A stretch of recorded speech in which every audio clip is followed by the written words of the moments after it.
What's going on, everybody? It's Tom. And it's Jamie. Welcome to the Chronicles of Podcast. The Chronicles of 2000 Trees 2024. I am Barry Dolan. I sing in the band called Gallus. I'm Eamon Nunes. I play guitar in the band of the same name.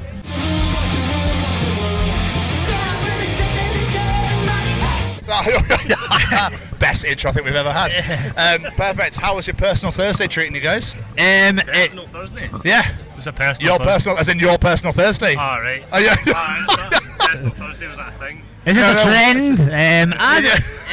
It's going good. We wanted to arrive here earlier so we could do a bit of cutting about the festival. Hopefully see Dead Pony. Coming from Scotland doesn't really allow for that though, sadly. Yeah. We had to leave yesterday at 10 o'clock. Yeah, we Just stopped. to get here for 2. We're doing this, and then hopefully once we played, we can get a little bit of a tour of the place, and then we can drive back to Glasgow. Love it. So, would you come? So you travelled last night, was that? Yeah, travelled last night, and we're travelling all the way back tomorrow. Fuck Tonight after me. we play, basically. We've got Transmit the weekend. People have work and weddings and stuff to go to, so it's a shame we can't kick about because everyone keeps telling us how amazing this festival is. Yeah. And we're going to be. I think the press bit is the only bit we're actually going to see. Oh, fuck. Well, we'll keep it short and sweet so you can get out there and have a little look around and that sort of thing. Take your time, man. Yeah. Exactly. Please. Yeah. And let us stay all weekend. Get you on the Wednesday, you can stay all weekend. Yeah, that'd be great. Excited for your set later? Really excited. Yeah, we've had a lot of very good shows this year. We've been we've got 2 new members in the last 2 years, but this is the first time in this run we've really locked in, and a new version of the band is really showing. Yeah, we're debuting some new music in it. We're Debuting some new music at this set, so that's sort of fun at Gallus sets. It always feels like it's on the very edge of going wrong. That's where excitement is in live music though. It needs to be like you're on the edge of everything falling apart, so debuting some new music, so hopefully that same energy is in the performance. It might not be good, but it'll be a laugh. That's just what Gallus shows are. That's the it's motto. actually funnier when it goes wrong. Yeah. That's better when it happens. Exactly. For festival shows though, compared to a gala show, do you change the set list up accordingly? So some people might not be so aware of yourselves, so you put all the bangers in instead? Aye, we do. For this one, we've subbed out an album song for an older song, which is a bit heavier and faster, just because it's kind of more of a rock festival. Yeah. And it's a 40-minute set, so it needs to be a lot of haymakers in as little time as possible if you want. So, so we do mix up depending on what kind of, I don't know what the, I hate the word, but what the vibe of the, what the vibe is. Yeah.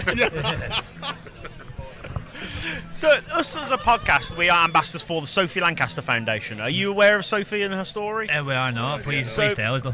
Basically, in 2007, Sophie was walking through a park with her boyfriend late at night, and they were jumped by about 4 or 5 kids, and Sophie never woke up. So we were put in a coma and never woke up. She lost her life. And her boyfriend also, but he luckily survived. And literally this happened because they were goths. That was it. There Really? was no rhyme or reason. They just walked through a park on the way home after a night out and were beaten to death because she was a goth. So what we're trying to do is speak to people, because we're all of the alternative community here, is basically asking if you've ever experienced being treated differently or had stereotypes put against you just because you listen to this sort of music. I was kind of like a secret goth at school. So I was into all my metal music, all like heavier music, loved it. Megadeth was your favourite? Megadeth, my favourite band of all time, Slayer, all that, adored them. But I always kind of, I tried to dress as plain as I can. I didn't hang out with goths. I didn't try and be part of that sort of subculture for fear of being called a goth and just getting a hard time because it's horrible. And you know what the weird thing is? There was boys I used to hang out with, I used to jam with.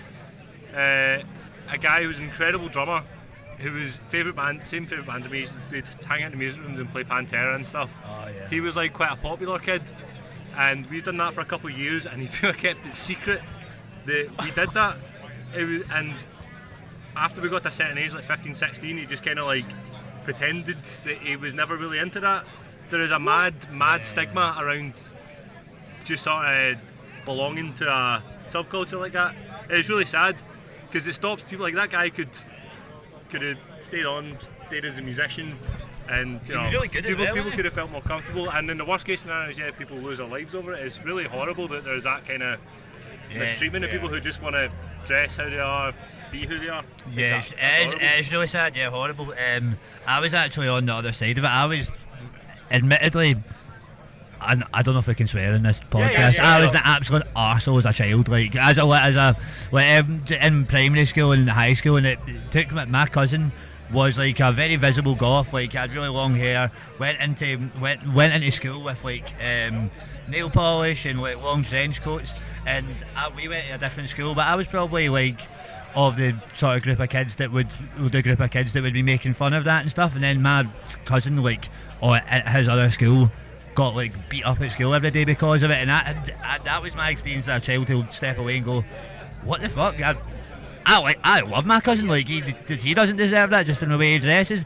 And then that sort of actually got me into that music as a child, like just seeing that, and I was like, this doesn't matter.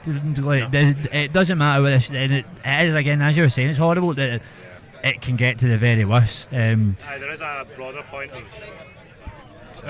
point of just like live and let live. Don't, you know, book by its cover and all that, but unfortunately, like, kids can be so incredibly tribal and horrible to something that seems even a wee bit different. But you know, I always say, like, people hate not the thing that's radically different to them, but something that is like too similar to them.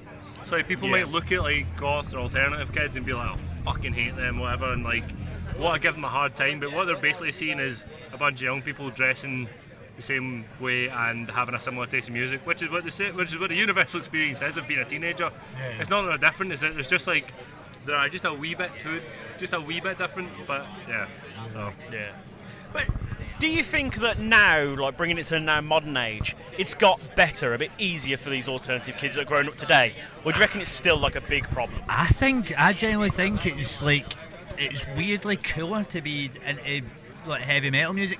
I was in, as we went into high school, I got into sort of heavier music, and I remember being quite into Bring Me the Horizon, and I'd give like, it was kind of joyful the way I get slagged for liking songs of these bands through my group of pals. But I used to get absolutely slaughtered it in a very jovial way.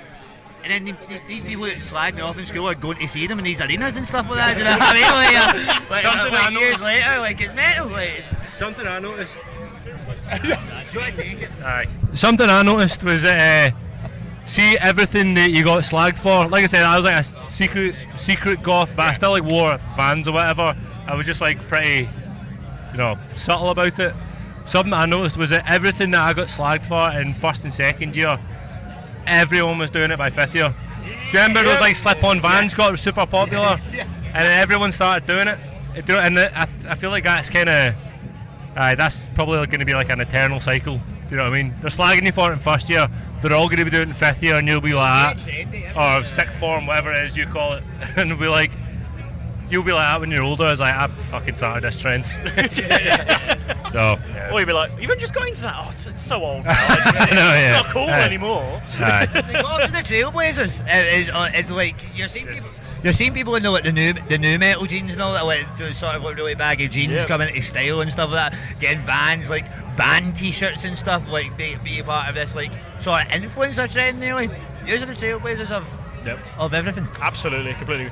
Bringing it back to you guys. Obviously, you released your single. Wash your. I couldn't read my handwriting. Wash your hands back in favour. Yeah, that's the one. Wally. Right. Why don't you keep doing this? Let's try it again. You released your single, Wash Your Hands. Wash your wounds. Wounds! It's not the COVID times, fucking hell.